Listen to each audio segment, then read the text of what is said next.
नमस्कार, जोहार झारखंड में आपका स्वागत। मैं राहुल ओझा आपके साथ। रांची से बड़ी खबर है, जहां छत से कूदकर युवती ने खुदकुशी कर ली है। मकान के दूसरे तल्ले से कूदकर उसने खुदकुशी की है।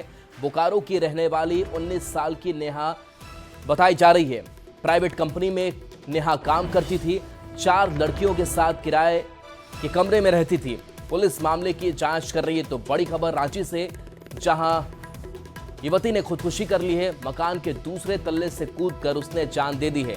बोकारो की रहने वाली नेहा बताई जा रही है। प्राइवेट कंपनी में ये काम करती थी और 4 लड़कियां थी जिनके साथ एक किराए के मकान में रहती थी और उसने कूदकर जान दे दी है। पुलिस सब मामले की तफ्तीश में जुटी हुई है। शायद रह रही थी, हमें नहीं पता कि कब आई है। और ये प्रोडक्ट सेलिंग कंपनी में काम करती थी। कितने दिनों से लगभग कुछ बातचीत था या क्या था, कैसे घटना आप लोगों को पता चला? कैसे क्या घटना हुई तो हमें नहीं पता है, लेकिन सुबह में पिताजी बताए कि ऐसे ऐसा बात है, तो फिर हम आए। फिर इनका लीडर को फ़ोन किए तो बोले कि हाँ ऐसा बात है भैया, तो फिर हम पहुँचे हैं। तो कैसे ऊपर से कूद गई थी या क्या, कैसे आप लोग कहाँ देखे? कूदी कि नहीं कूदी हम तो पता नहीं है, लेकिन हो सके गिरी होगी या क्या पता नहीं। लेकिन लड़का आए यहाँ पर तो वही वो लड़की लोग बता रही है कि नहीं सर यह शायद वहाँ पे लड़की कूदी है, ऐसा कुछ।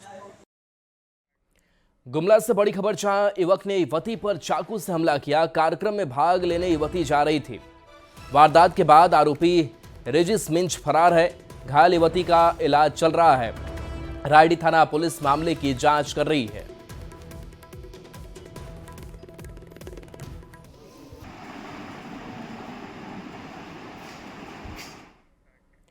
जमशेदपुर से बड़ी खबर, जहां दोस्त ने दोस्त की हत्या कर दी है। कुल्हाड़ी से काटकर हत्या की गई है। शराब पीने को लेकर के विवाद हुआ था। घोला बेड़ा गांव की घटना है। गांव वालों ने आरोपी को पकड़ा है, तो दोस्त ने ही दोस्त की हत्या कर डाली है। पुलिस मामले की तफ्तीश में जुटी है।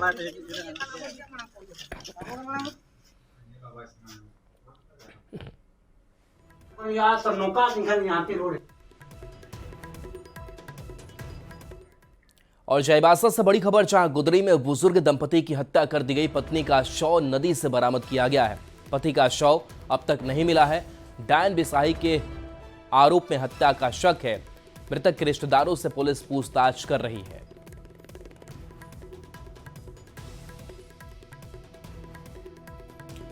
तो पति का शव अब तक इस मामले में नहीं मिला है।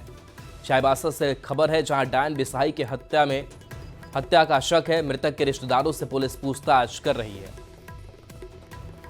नक्सलियों और उग्रवादियों के खिलाफ चलाए जा रहे अभियान में गुमला पुलिस को बड़ी सफलता हाथ लगी है। लावालौंग पुलिस ने उग्रवादी संगठन टीएसपीसी के उग्रवादी जमादार गंजू और पहाड़ी गंजू को गिरफ्तार किया है।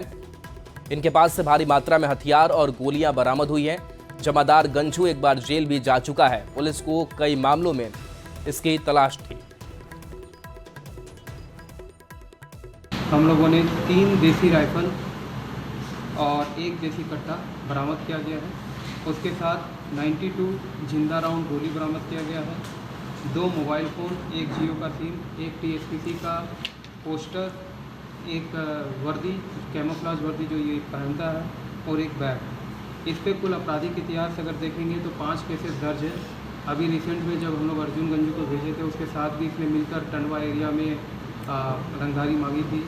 और उसके साथ साथ ये लावालौंग, सिमरिया, हजारीबाग और अन्य क्षेत्र में भी ये रंगदारी मांगता था। खबर पलामू से है, जहां डिज्नीलैंड मेला में देर रात बड़ी संख्या में लोग पहुंच गए, जिसके कारण भगदड़ मच गई।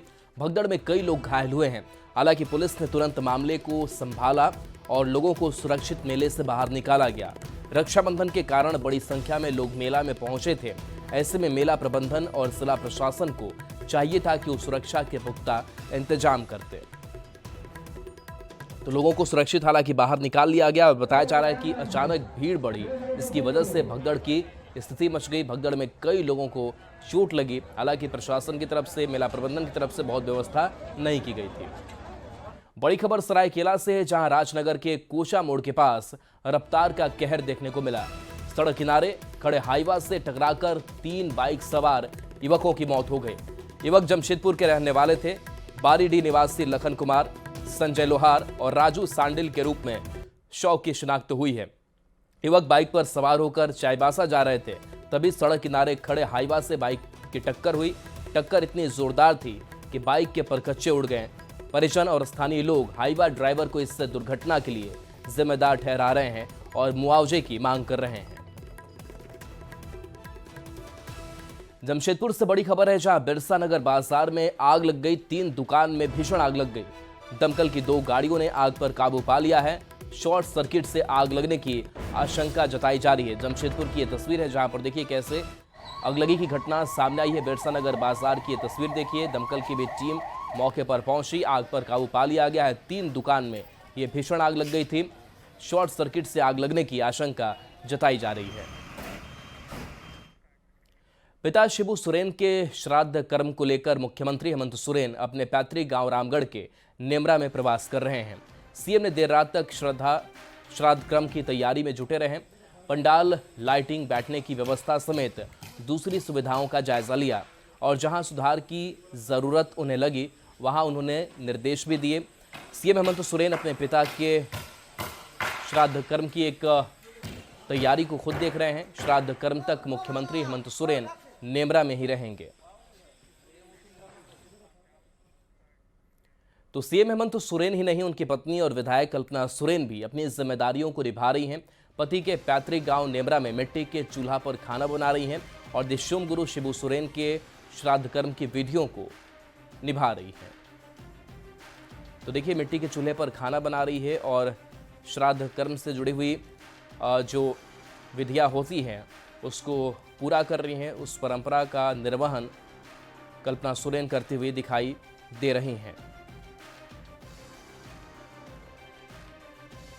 तो नेमरा प्रवास सभी मुख्यमंत्री हेमंत सोरेन, उनके साथ साथ उनकी पत्नी कल्पना सोरेन का, और यहाँ जो विधि श्राद्ध कर्म की होती है उसको पूरा करते हुए कल्पना सोरेन दिखाई दी है, जहाँ मिट्टी का चूल्हा है और उसी पर वो खाना बना रही है।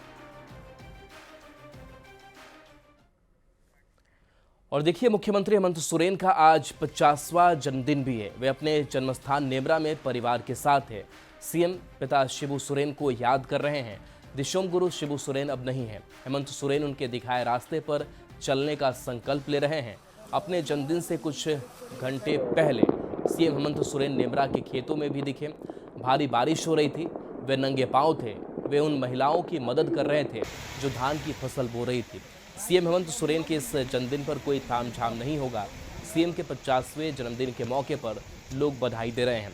पीएम मोदी ने अपने बधाई संदेश में भी लिखा है कि झारखंड के मुख्यमंत्री श्री हेमंत सोरेन जी को उनके जन्मदिन पर हार्दिक बधाई। मैं उनके दीर्घायु और उत्तम स्वास्थ्य की कामना करता हूं।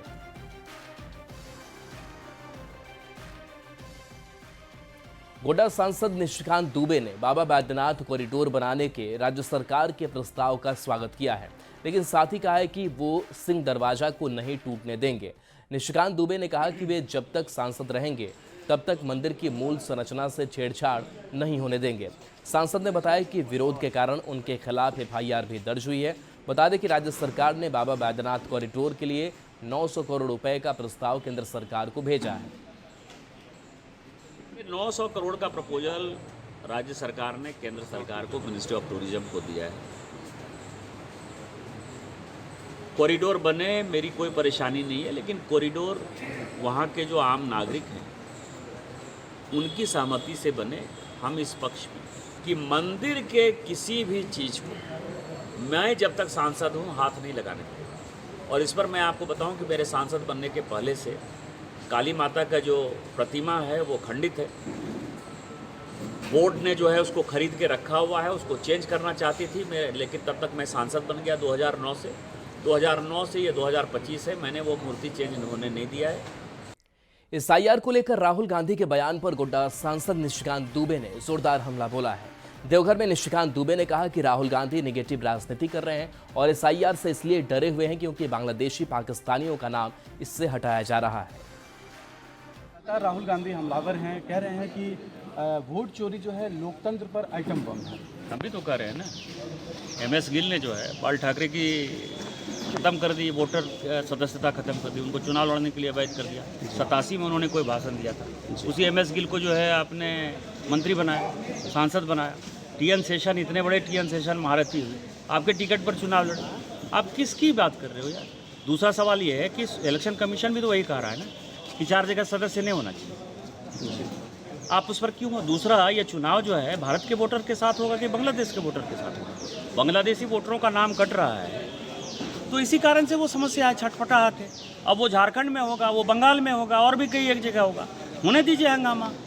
वो देश तोड़ने वाली जितनी शक्तियाँ हैं सोरोस के साथ, वो उसके साथ हैं। कभी वो चुनाव आयोग पर, कभी ट्रंप पर, कभी भारतीय सेना के ऊपर। कल भारतीय वायुसेना के अध्यक्ष ने कह दिया कि हमने जो है 6 विमान गिरा दिया पाकिस्तान में। यही बात ट्रंप कह रहा था, तो ट्रंप कह रहा था भारत सरकार से हिसाब मांग रहे थे। इतना देशद्रोही वाला मानसिकता का आपने कभी देखा है लीडर ऑफ अपोजिशन?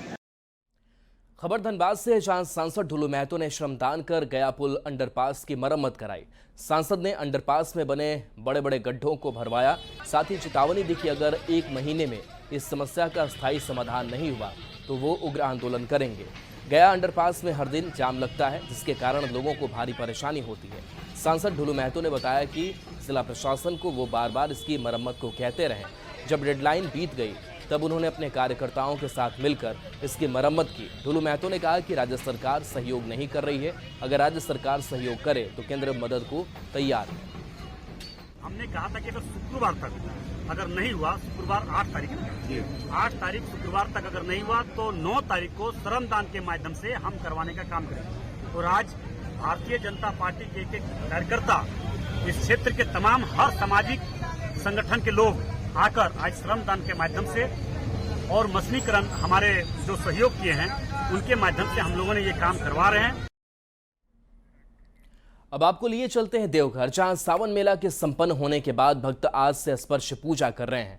सावन में भारी भीड़ को देखते हुए अर्घा से जलाभिषेक हो रहा था, लेकिन भीड़ कम होते ही स्पर्श पूजा शुरू हो गई है। तो ये तस्वीर देखिए, जहां अब अर्घा सिस्टम को खत्म कर दिया है। सावन के समापन के साथ ही अब भीड़ कम होते ही स्पर्श पूजा की शुरुआत हो चुकी है। सावन के समापन के बाद भी जो श्रद्धालुओं का तांता है वो ज़रूर लगा हुआ दिखाई दे रहा है। हालांकि थोड़ी भीड़ ज़रूर कम हुई है। अब स्पर्श पूजा लोग कर पा रहे हैं।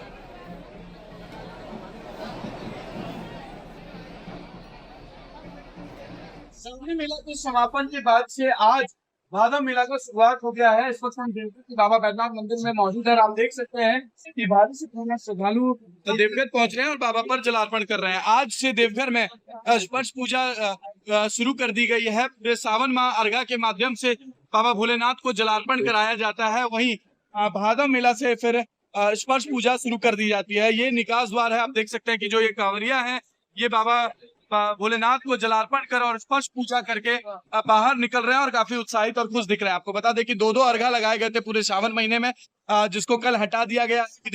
विधि विधान के साथ पूजा अर्चना की गई और आज भादव मेला के शुरुआत से स्पर्श पूजा शुरू कर दी गई है। तो कुल मिलाकर देवाधिदेव महादेव की नगरी देवघर में आज से स्पर्श पूजा शुरू कर दी गई है। कांवरिया जो है वो लगातार पहुंच रहे हैं। इस तरह से शाही मेला में कांवरिया लाखों लाख पहुंचते हैं, इस तरह से भादव मेला में भी पहुंचते हैं बाबा पर जलार्पण करते हैं। अब बात बालू की चोरी की। गोड्डा में बालू चोरों ने स्टेज को तोड़कर बालू की चोरी कर ली। बरसात में नदियों से बालू के खनन पर रोक है, इसलिए बालू तस्करों ने बुढ़वा तरी मैदान में स्टेज तोड़कर 60 से 70 ट्रैक्टर बालू को निकालकर बेच दिया। संवाददाता अमित सिंह की इस रिपोर्ट को देखिए। लेकिन हम आपको एक बालू की ऐसी चोरी दिखा रहे हैं जो काफी हैरत अंगेज है और हास्यास्पद भी।